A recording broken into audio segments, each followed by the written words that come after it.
A mi familia y a todo mi entorno en Canarias no le dije que venía con la intención de dedicarme al cine, porque me parecía demasiado pretencioso, me daba mucha vergüenza. Les dije que iba a estudiar periodismo o comunicación, que era como más abstracto y más bueno, en realidad más terrenal, les parecía más lógico, ¿no? Pero yo en el fondo venía pensando que yo era tremendo, que tenía un talento desbordante, sin idea. Y para mí encontrar a Alejandro fue una lección de humildad muy importante, porque me vi a un tipo que era, ese sí que tenía un talento desbordante. Empieza la diversión.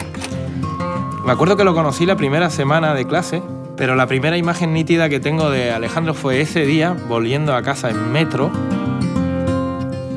que iba yo pensando, ¿pero cómo viste así? Porque yo iba con un pantalón blanco y una chaqueta americana. Digo, ¿pero este tío de dónde ha salido? Y él pensaría lo mismo de mí, que me vería todo hippie o algo, no sé.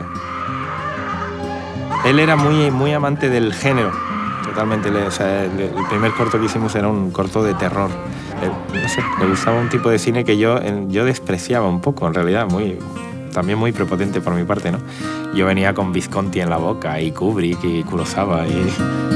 Si tú ves mis primeros cortos amateurs, que no los dejo ver a nadie, eran historias de amor ultra románticas, con un toque así muy loco, con una poesía pretendidamente tipo Medem, o sea, era nada que ver con lo que puedo haber hecho después.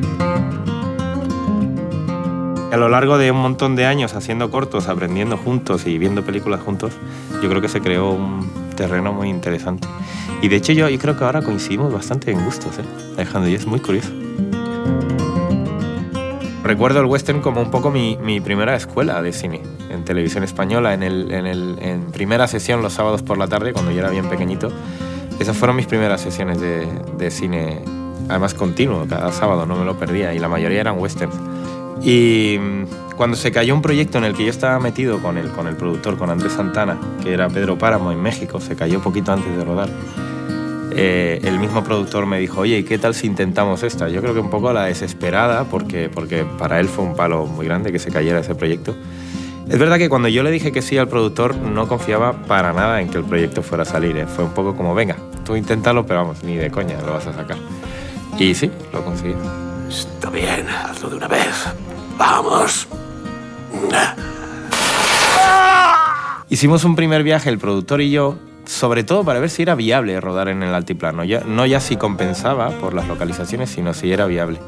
Pero una vez que nos recorrimos el altiplano, dijimos, es imposible, es una locura hacer la película aquí, pero no queda otro remedio que hacerla. O sea, no tiene sentido hacerla en otro lado.